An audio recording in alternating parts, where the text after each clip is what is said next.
Let's begin the story of the world of dinosaurs part -2. The Lost Tribe. They reached the clearing and saw a village of wooden huts and stone walls.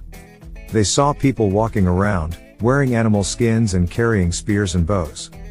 They looked like primitive humans, but they had some features that were different.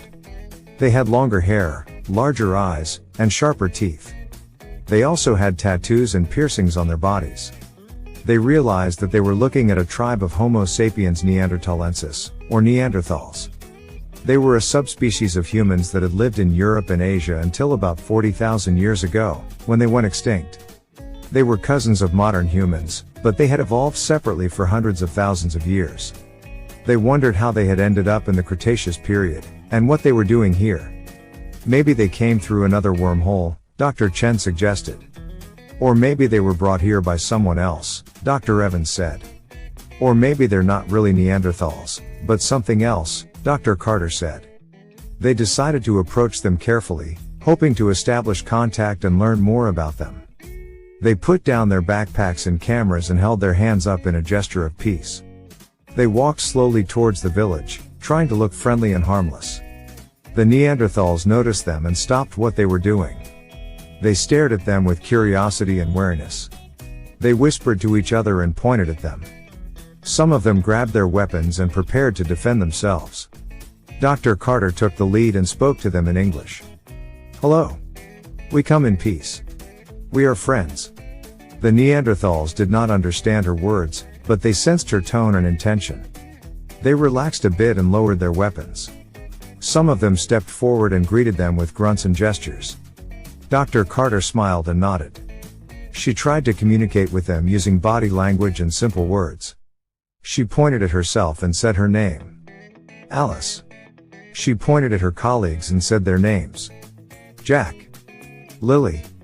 She pointed at the Neanderthals and asked their names. The Neanderthals understood her question and replied with their own names.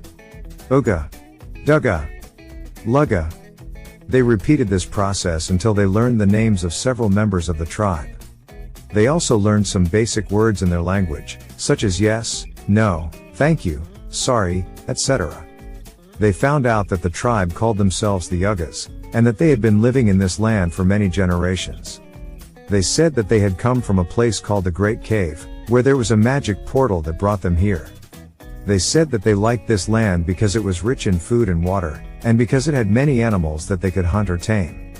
They said that they had built the village to protect themselves from the dangers of the forest, such as the big lizards that sometimes attack them.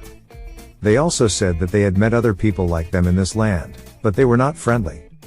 They said that they had fought with them many times, and that they had taken some of their people as prisoners or slaves. They said that these people called themselves the Duggas, and that they lived in a place called the Big Mountain, where there was another magic portal that brought them here. They said that the Duggas were bad and cruel, and that they wanted to take over this land and make everyone serve them.